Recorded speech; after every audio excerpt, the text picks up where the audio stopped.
ನಮಸ್ತೆ ಸ್ನೇಹಿತರೆ, ಕವಿತಾ ಫ್ಯಾಷನ್ ಲೋಕಕ್ಕೆ ಸ್ವಾಗತ. ಎಲ್ಲರೂ ಹೇಗಿದ್ದೀರಾ? ಎಲ್ಲರೂ ಚೆನ್ನಾಗಿದ್ದೀರಾ ಅಂದ್ಕೊಂಡು ಇವತ್ತಿನ ವಿಡಿಯೋ ಸ್ಟಾರ್ಟ್ ಮಾಡ್ತಾಯಿದ್ದೀನಿ. ನಾನು ಇವತ್ತು ಪ್ಯಾಚ್ ವರ್ಕ್ ಡಿಸೈನ್ ತೋರಿಸ್ತಾ ಇದ್ದೀನಿ. ಇದು ಲೆಂತ್ ಬಂದು 15 ಇದೆ, ಎದೆ ಸುತ್ತಳತೆ 10 ಇದೆ, ಮತ್ತು ಇದು ಶೋಲ್ಡರ್ ಬಂದು 3 ಇದೆ, ನೆಕ್ ವಿಡ್ತ್ ಬಂದು 2.5 ಇದೆ. ನಾನು ಇದು ಸ್ವಲ್ಪ ಡಿಸೈನ್ ಮಾಡಬೇಕು ಅಂದ್ಬಿಟ್ಟು ಅರ್ಧ ಇಂಚ್ ಎಕ್ಸ್ಟ್ರಾನೇ ತೊಗೊಳ್ತಾ ಇದ್ದೀನಿ. ನೆಕ್ ವಿಡ್ತು 3 ತೊಗೊಳ್ತಾ ಇದ್ದೀನಿ ನಾನಿದು. ಅವರು ನಮಗೆ ಇದರಲ್ಲಿ ಪ್ಯಾಚ್ ವರ್ಕ್ ಮಾಡಿಕೊಡಿ ಅಂತ ಹೇಳಿ ಡಿಸೈನ್ ತೋರಿಸಿದ್ರು ಅವರು. ಅದೇ ಥರನೇ ಮಾಡ್ಕೊಳ್ತಾ ಇದ್ದೀನಿ ನಾನು ಇವಾಗಿದು. ಅದು ನೆಕ್ ಕಟ್ ಮಾಡ್ಕೊಂಡಿದ್ದೀನಿ, ನಾನು ಅರ್ಧ ಇಂಚು ಎಕ್ಸ್ಟ್ರಾನೇ ಕಟ್ ಮಾಡ್ಕೊಂಡಿದ್ದೀನಿ. ಇದಕ್ಕೇನು ಮಾಡ್ತೀನಿ, 1.5 ಇಂಚು ಪಿಂಕ್ ಕಲರು ಬ್ಲೌಸ್, ಇದು ಕಾಟನ್ ಸ್ಯಾರಿ, ಇದು pink colour blouse, pink red mixing ಇದೆಲ್ಲ ಆ ಥರ ಬ್ಲೌಸ್ ಇದು. ಅವರು ಈ ಥರ ನನಗೆ ಡಿಸೈನ್ ಮಾಡಿಕೊಡಿ ಅಂತ ತೋರಿಸಿದ್ರು ಕ್ಯಾಟ್ಲಾಗಲ್ಲಿ ಅವರು. ನಾನು ಇದನ್ನು ಒಂದು ಪೀಸನ್ನ ಪಿಂಕ್ ಕಲರ್ ಬ್ಲೌಸ್ನ 1.5 ಇಂಚಿಗೆ ಕಟ್ ಮಾಡಿಕೊಂಡು ಅದನ್ನು ಸಣ್ಣದಾಗಿ ಫೋಲ್ಡ್ ಮಾಡ್ಕೊಳ್ತೀನಿ, ಒಂದು ಅರ್ಧ ಇಂಚ್ ಥರ. ಇದು ತುಂಬ ಚೆನ್ನಾಗಿದೆ ಡಿಸೈನ್, ಇದು ತುಂಬ ಸಿಂಪಲ್ ಇದೆ, ಯಾರು ಬೇಕಾದ್ರೂ ಮಾಡ್ಕೊಳ್ಬೋದು. ಇದಕ್ಕೆ ನಾನು ಕ್ಯಾನ್ವಾಸು ಅಟ್ಯಾಚ್ ಮಾಡಲ್ಲ, ನಾನು ಇದಕ್ಕೆ ಡೈರೆಕ್ಟಾಗಿ ಹಾಗೇ ಲೈನಿಂಗ್ ಮೇಲೆ ಅಟ್ಯಾಚ್ ಮಾಡ್ಕೊಂಡು ಹಂಗೆ ಫೋಲ್ಡ್ ಮಾಡ್ಕೊತೀನಿ. ಇಲ್ಲ ನಮಗೆ ಕ್ಯಾನ್ವಾಸ್ ಬೇಕು ಅನ್ನೋರು ಕ್ಯಾನ್ವಾಸ್ ಸಹ ಅಟ್ಯಾಚ್ ಮಾಡ್ಕೊಳ್ಬೋದು. ನಾನಿದು ಫ್ರಂಟು ಮತ್ತು ಸ್ಲೀವು ಮತ್ತು ಡೋರಿ ಎಲ್ಲ ಫಸ್ಟೇ ರೆಡಿ ಮಾಡಿ ಇಟ್ಕೊಂಡ್ಬಿಟ್ಟಿದ್ದೆ. ನೆಕ್ಕೊಂದು ಬ್ಯಾಲೆನ್ಸ್ ಇತ್ತು, ಅದು ಬ್ಯಾಲೆನ್ಸ್ನ ಅದನ್ನು ನೆಕ್ಕು ಡಿಸೈನ್ನ ತೋರಿಸ್ತಾ ಇದ್ದೀನಿ ನಾನು ಇವಾಗಿದು.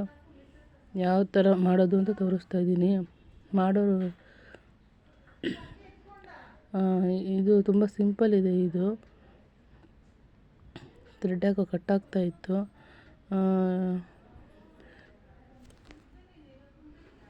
ನೋಡಿ, ಇದೆಲ್ಲ ನಾನು ಆಗಲೇ ರೆಡಿ ಮಾಡಿ ಇಟ್ಕೊಂಡಿದ್ದೀನಿ. ರೆಡಿ ಮಾಡಿ ಇಟ್ಕೊಂಡು ನಾನು 1.5 ಇಂಚಿಗೆ ಕಟ್ ಮಾಡ್ಕೊಳ್ತೀನಿ ನಾನು ಇದನ್ನು. ಇದು ಪಿಂಕ್ ಕಲರು, ಇದು ನೋಡಿ ಮಾರ್ಕ್ ಮಾಡ್ಕೊಳ್ತಾ ಇದ್ದೀನಿ ನಾನು ಇದನ್ನು. ನೋಡಿ, ಇವಾಗ ಆ ಥರ ಕಟ್ ಮಾಡ್ಕೊಳ್ತಾ ಇದ್ದೀನಿ ನಾನಿದು. ಸ್ವಲ್ಪ ವರ್ಕ್ ವೀಡಿಯೋನ ಹಾಕ್ತಾಯಿದ್ದೆ. ಈಗ ಪ್ಯಾಚ್ ವರ್ಕ್ ಸ್ವಲ್ಪ ಡಿಸೈನ್ಸು ಕಸ್ಟಮರ್ ಕೊಟ್ಟರು, ಆದ್ದರಿಂದ ನಾವು ಅದೇ ಥರ ವೀಡಿಯೋ ಮಾಡಿ ಹಾಕ್ತಾಯಿದ್ದೀವಿ ನಾವಿದು. ನೋಡಿ, ಇದು ಲೈನಿಂಗ್ ಪೀಸಲ್ಲಿ ನಾನು ನೆಕ್ ಕಟ್ ಮಾಡ್ಕೊಂಡಿದ್ದೀನಿ. ನೆಕ್ ಕಟ್ ಮಾಡಿಕೊಂಡು 1.5 ಇಂಚಷ್ಟು ಕಟ್ ಮಾಡ್ಕೊಂಡಿದ್ದೀನಿ.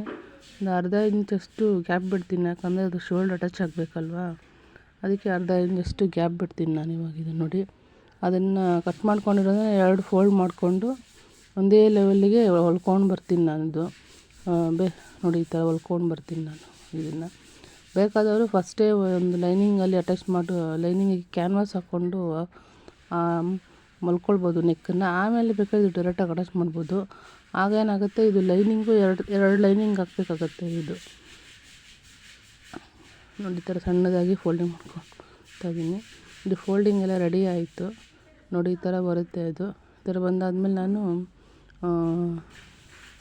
ಲೈನಿಂಗ್ ಇದು ಬ್ಯಾಕ್ ಪೀಸ್ನ ಮೇನ್ ಪೀಸ್ನ ಅದ್ರ ಫಸ್ಟು ಬ್ಯಾಕ್ ಪೀಸ್ನ ಸೀದಾ ಇಟ್ಕೊಳ್ತೀನಿ, ಇದನ್ನು ಉಲ್ಟಾ ಇಟ್ಕೊಳ್ತೀನಿ ನಾನು ಇದನ್ನು. ಇದು ನಾವು ಅಟ್ಯಾಚ್ ಮಾಡಿರೋದು ಒಳಗಡೆ ಹೋಗಬೇಕು, ಮತ್ತು ಇದು ಬಾಡಿ ಪೀಸು ಸೀದಾ ಬರಬೇಕು, ಇದು ಉಲ್ಟಾ ಹೋಗಬೇಕು, ಬಾಡಿ ಪೀಸು ಸೀದಾ ಬರಬೇಕು. ಅದಾದಮೇಲೆ ನಾನು ಪಿನ್ ಹಾಕ್ಕೊಳ್ತೀನಿ ನಾನು. ಅದು ಆ ಕಡೆ ಈ ಕಡೆ ಸ್ವಲ್ಪ ಜರುಗ್ಬಿಡುತ್ತೆ ಅಂದ್ಬಿಟ್ಟು ಈ ಥರ ಪಿನ್ ಹಾಕ್ಕೊಳ್ಳೋದ್ರಿಂದ ಬಟ್ಟೆಗಳು ಆ ಕಡೆ ಈ ಕಡೆ ಜರಗಲ್ಲ, ಕ್ಲೀನಾಗಿ ಫಿನಿಶಿಂಗ್ ಬರ್ತದೆ ಇದು. ನಾನು ಇದನ್ನು ಅಟ್ಯಾಚ್ ಮಾಡಬೇಕಿತ್ತು, ಯಾಕಂದರೆ ಡೋರಿನ ಅಟ್ಯಾಚ್ ಮಾಡಬೇಕಿತ್ತು, ಅದಕ್ಕೆ ಅದನ್ನು ಮಾರ್ಕ್ ಮಾಡ್ಕೊಳ್ತಾ ಇದ್ದೆ ನಾನು. ನೋಡಿ, ಡೋರಿ ಆಲ್ರೆಡಿ ಮೊದಲೇ ರೆಡಿ ಮಾಡಿ ಇಟ್ಕೊಂಡಿದ್ದೆ ನಾನು. ಇವಾಗ ಅದನ್ನು ಅಟ್ಯಾಚ್ ಮಾಡ್ತಾಯಿದ್ದೀನಿ. ಇವಾಗ ಫಸ್ಟೇ ಇವನ್ನೆಲ್ಲ ರೆಡಿ ಮಾಡಿ ಇಟ್ಕೊಂಡ್ಬಿಟ್ರೆ ಒಳ್ಳೆಯದು ತುಂಬ. ನಾವು ಈ ಥರ ಏನಾದ್ರು ಪ್ಯಾಚ್ ವರ್ಕ್ ಮಾಡಬೇಕಾದ್ರೆ ಹಿಂಗೆ ಅಟ್ಯಾಚ್ ಮಾಡ್ಕೊಳ್ಬೋದು. ಇಲ್ಲ ಅಂದರೆ ಆಮೇಲೆ ಡೋರಿ ರೆಡಿ ಮಾಡ್ಕೊ, ಆಮೇಲೆ ಇದನ್ನು ರೆಡಿ ಮಾಡ್ಕೊ, ಅದೆಲ್ಲ ಆಗೋಲ್ಲ. ಅದಕ್ಕೇನು ಮಾಡ್ತೀನಿ, ನಾನು ಫಸ್ಟೇ ಡೋರಿ ಮತ್ತು ಫ್ರಂಟು ಸ್ಲೀವ್ ಎಲ್ಲ ಅಟ್ಯಾಚ್ ಮಾಡಿ ಇಟ್ಕೊಂಡ್ಬಿಟ್ಟಿದ್ದೀನಿ. ನೆಕ್ಕು ಡಿಸೈನ್ಸ್ ಮಾತ್ರ ಸ್ವಲ್ಪ ಬ್ಯಾಲೆನ್ಸ್ ಉಳಿಸ್ಕೊಳ್ತೀನಿ. ಇವರು ಬಟ್ಟೆ ಕೊಟ್ಟಿದ್ದೀವಿ, ಸ್ವಲ್ಪ ಒಂದು ವಾರ ಮೇಲೇ ಆಗಿತ್ತು. ಅವರು ಈ ಥರ ಡಿಸೈನ್ಸ್ ತೋರಿಸಿದ್ರು, ನಾನು ಮಾಡಿಲ್ಲ, ಸ್ವಲ್ಪ ಟೈಮ್ ಇರಲಿಲ್ಲ ನನಗೆ. ಅದು ಇವಾಗ ಮಾಡ್ಕೊಳ್ತಾ ಇದ್ದೀನಿ. ನೋಡಿ, ಕಚ್ಚೆ ಎಲ್ಲ ಕಟ್ ಮಾಡ್ಕೊಳ್ತೀನಿ ನಾನು. ಅದನ್ನು ಕಚ್ಚೆಲ್ಲ ಕಟ್ ಮಾಡಿಕೊಂಡು ಕ್ಲೀನಾಗಿ ನ್ಯಾಚ್ ಇಟ್ಕೊಳ್ತೀನಿ ನಾನು. ನ್ಯಾಚ್ ಇಟ್ಕೊಂಡ್ರೆ ನಾವು ನೆಕ್ಕು ಯಾವ ಥರ ಹೊಲ್ದಿರ್ತೀರೋ ಆ ಥರ ತಿರುಗುತ್ತೆ ಬಟ್ಟೆ ಅದು. ನೋಡಿ ಇದು ಈ ಥರ ನಾಚಿಟ್ಕೊಳ್ತಾ ಇದ್ದೀನಿ ನಾನು ಇವಾಗ ಇದನ್ನು ನೋಡಿ. ಉಲ್ಟಾ ಮಾಡಿಕೊಂಡು ಕ್ಲೀನಾಗಿ ನಾವು ಸಮವಾಗಿ ಹೊಲ್ಕೊಂಡಿರ್ತೀರಲ್ವ, ಸಮವಾಗಿ ಕ್ಲೀನಾಗಿ ಬರುತ್ತೆ ಈ ಥರ ನೋಡಿ. ತುಂಬ ಈಸಿ ಇದೆ ಕೆಲಸ, ಇದು ಬೇಗ ಮಾಡ್ಕೊಂಡ್ಬಿಡ್ಬೋದು. ಈ ಕ್ಯಾನ್ವಾಸ್ ಎಲ್ಲ ಅಟ್ಯಾಚ್ ಮಾಡ್ತೀನಿ ಅಂದರೆ ಅದು ಸ್ವಲ್ಪ ಲೇಟ್ ಆಗುತ್ತೆ. ಇದು ಸ್ವಲ್ಪ ಈಸಿ ಇದೆ, ಇದು ಮಾಡ್ಕೊಳ್ಬೋದು ನೋಡಿ. ನಾನು ನೋಡಿ ಅರ್ಧ ಇಂಚು ಗ್ಯಾಪ್ ಬಿಟ್ಟು ಒಂದು ಸ್ಟಿಚಿಂಗ್ ಹಾಕ್ಕೊಳ್ತೀನಿ ನೋಡಿ. ಇದು ಅದ್ರ ಮೇಲೆ ಒಂದು ಲೇಸ್ ಬರುತ್ತೆ, ಗೋಲ್ಡ್ ಕಲರ್ ಲೇಸು. ಅದಕ್ಕೆ ನಾನೇನು ಮಾಡ್ತೀನಿ, ಕಿನಾರಿ ಹಾಕ್ಕೊಳ್ಳಲ್ಲ, ಒಂದು ಟೆನ್ಷನ್ ಲೆವೆಲ್ ಪ್ರಕಾರನೇ ಒಂದು ಸ್ಟಿಚಿಂಗ್ ಹಾಕ್ಕೊಳ್ತೀನಿ. ಇದು ಡೋರಿ ನೋಡಿ. ಇದು ನಾನು ಲೈನಿಂಗ್ ಒಂದು ಅರ್ಧ ಇಂಚ್ ಎಕ್ಸ್ಟ್ರಾನೇ ಬಿಟ್ಟಿದ್ದೆ. ಇದನ್ನೇ ಹಿಂದೆ ಬಾರ್ಡ್ರ್ ಸಣ್ಣ ಇತ್ತು, ತಿರ್ಗಿ ಅದನ್ನು ಫೋಲ್ಡಿಂಗ್ ಮಾಡಬೇಕಾದ್ರೆ ತುಂಬ ಚಿನ್ನ ಅದು ಫುಲ್ಲು ಕ್ಲೋಸೇ ಆಗಿಬಿಡುತ್ತೆ. ಅದಕ್ಕೇನು ಮಾಡ್ಬಿಡ್ತೀನಿ, ಅದನ್ನು ಡೈರೆಕ್ಟಾಗಿ ಹಾಗೆ ಇಟ್ಬಿಟ್ಟು ಲೈನಿಂಗ್ ಮಾತ್ರ ಒಂದು ಅರ್ಧ ಇಂಚ್ ಎಕ್ಸ್ಟ್ರಾ ಬಿಟ್ಕೊಂಡಿದ್ದೆ, ಅದನ್ನು ಫೋಲ್ಡಿಂಗ್ ಮಾಡಿ ಹೊಲ್ಕೊಳ್ತೀನಿ ಕ್ಲೀನಾಗಿ ನೋಡಿ. ಲೈನಿಂಗನ್ನ ಮತ್ತು ಬ್ಯಾಕ್ ಪೀಸ್ನ ಎಲ್ಲನೂ ಎರಡು ಸ್ಟಿಚಿಂಗ್ ಹಾಕ್ಕೊಳ್ತೀನಿ ನಾನು. 2 ಸ್ಟಿಚಿಂಗ್ ಹಾಕೊಳ್ಳೋದ್ರಿಂದ ಬಟ್ಟೆಗಳು ಆ ಕಡೆ ಈ ಕಡೆ ಜರಗಲ್ಲ, ನಾವು ಹೆಂಗೆ ಹೊಲ್ದಿರ್ತೀವಿ ಹಂಗೆ ಕುತ್ಕೊಂಡಿರುತ್ತೆ. ಇದು ಕಾಟನ್ನು ಸ್ಯಾರಿ ಆಗಿರೋದ್ರಿಂದ ಕ್ಲೀನಾಗಿ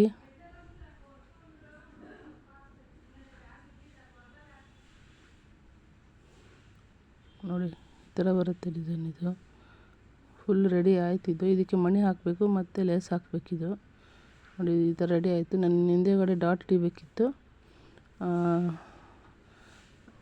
ಮಿಷಿನಲ್ಲೇ ಟೇಪ್ದು ಮಾರ್ಕ್ ಕೊಟ್ಟಿರ್ತಾರೆ ಮೆಜರ್ಮೆಂಟು, ಅದಲ್ಲೇ ನೋಡಿಕೊಂಡು ಮಾರ್ಕ್ ಮಾಡ್ಕೊಳ್ತೀನಿ ನಾನು. ಮಾರ್ಕ್ ಮಾಡಿಕೊಂಡು ಈಗ ಸ್ಟಿಚಿಂಗ್ ಹಾಕ್ಕೊಳ್ತೀನಿ ನಾನು ಇವಾಗ ಇದನ್ನು ನೋಡಿ. ಇದು ರೆಡಿ ಆಯ್ತು ಈಗ ನೋಡಿ. ಈ ಥರ ಬರುತ್ತೆ. ಇದಕ್ಕೆ ಮಣಿ ಹಾಕಬೇಕು ಮತ್ತು ಫುಲ್ಲು ಎಲ್ಲ ರೆಡಿ ಮಾಡಬೇಕು. ಇದಕ್ಕೆ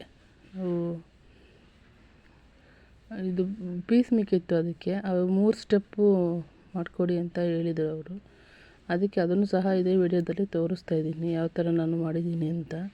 ಇದು ಬಟ್ಟೆಗಳು ಡಿಸೈನ್ ಮಾಡಬೇಕಂದ್ರೆ ಸಿಗೋದಿಲ್ಲ ಸ್ವಲ್ಪ, ಅಂದರೆ ನಾವು ಅಡ್ಜಸ್ಟ್ ಮಾಡಿಕೊಂಡು ಮಾಡಬೇಕಾಗತ್ತೆ. ಇದು ಹಾಗಂತ ಜಾಸ್ತಿನೂ ಕಟ್ ಮಾಡ್ಕೊಳ್ಳೋಕ್ಕೂ ಆಗಲ್ಲ, ಇರೋದಲ್ಲೇ ಅಡ್ಜಸ್ಟ್ ಮಾಡಿಕೊಂಡು ಮಾಡ್ತಾಯಿದ್ದೀನಿ ನಾನು ನೋಡಿ. ಇವಾಗ ಡೋರಿ ಮೊದಲೇ ರೆಡಿ ಮಾಡಿ ಇಟ್ಕೊಂಡಿದ್ದೀನಿ. ಇವಾಗ ಅದನ್ನು ಫ್ಲವರ್ ಹಾಕ್ತಾಯಿದ್ದೀನಿ. ಅವರು 3 ಫ್ಲವರ್ ಬೇಕು ಅಂತ ಹೇಳಿದರು. ಈಗ ಸ್ವಲ್ಪ ಕಸ್ಟಮರ್ಗಳು 3 ಫ್ಲವರ್ಗಳು ಕೇಳ್ತಾರೆ. ಇದು ಮಣಿ ಎಲ್ಲ ಏನೋ ಬೇಡ, ಬಟ್ಟೆಯಲ್ಲೇ ಹಾಕ್ಕೊಟ್ಬಿಡಿ ಅಂತಾರೆ ನೋಡಿ. ಇವರಿಗೆ ಬಟ್ಟೆಯಲ್ಲೇ ಹಾಕ್ತಾಯಿದ್ದೀನಿ ನಾನು. ಇವರಿಗೆ 3 ಫ್ಲವರ್ ಬರುತ್ತೆ. ಇದು ಪಿಂಕ್ ಕಲರು, ರೆಡ್ ಕಲರು ಇದು ಬ್ಲೌಸ್, ಕಾಟನ್ ಸ್ಯಾರಿ ಬ್ಲೌಸ್. ಇದು ಕಲರ್ ಚೆನ್ನಾಗಿದೆ ಇದು ನೋಡಿ. ಈಗ 2 ಆಯಿತು, ಇನ್ನೊಂದು ಬ್ಯಾಲೆನ್ಸ್ ಇದೆ, ರೆಡಿ ಆಗ್ತಾಯಿದೆ. ಇದು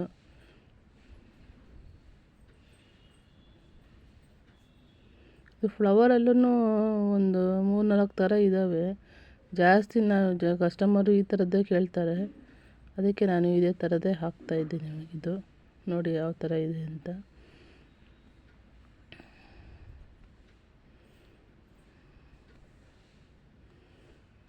ಇದು ಫುಲ್ಲು ರೆಡಿ ಆಯಿತು. ಈಗ ತೋರಿಸ್ತೀನಿ ನೋಡಿ. ಫುಲ್ಲು ರೆಡಿ ಆಗಿದೆ. ಇದು ಡೋರಿ ಸಮೇತ ತೋರಿಸ್ತಾ ಇದ್ದೀನಿ ನೋಡಿ. ಇದು ಯಾವ ಥರ ಮಾಡಿದ್ದೀನಿ ನಾನು ಅಂತ ನೋಡಿ. ಈ ಥರ ಬಂದಿದೆ ಇದು ಬ್ಯಾಕು, ಫ್ರಂಟ್ ನೋಡಿ. ಇದಕ್ಕೆ ಮಣಿ ಹಾಕ್ತಾಯಿದ್ದೀನಿ. ಯಾವ ಥರ ಮಣಿ ಹೊಲಿಯೋದು ಈ ಥರ ಹೊಲ್ಕೊಂಡಿದ್ದೀನಿ ನಾನು ಆಲ್ರೆಡಿ. ಹೊಲ್ಕೊಂಡು ಮಣಿ ಹಾಕ್ತಾಯಿದ್ದೀನಿ ಸಣ್ಣದಾಗಿ. ದಪ್ಪನೂ ಹಾಕಲಿಲ್ಲ, ಮೀಡಿಯಮಾಗಿ ಹಾಕಿದ್ದೀನಿ ನಾನು ಮಣಿ. ಇದು ನೋಡಿ ಈ ಥರ ಬಂದಿದೆ ಇದು ಮಣಿ. ಇದು ದಪ್ಪ ಹಾಕಿದ್ರೆ ಚೆನ್ನಾಗಿರಲ್ಲ, ಅದಕ್ಕೆ ಸಣ್ಣದಾಗಿ ಹಾಕ್ತಾಯಿದ್ದೀನಿ ನಾನು ಇದನ್ನು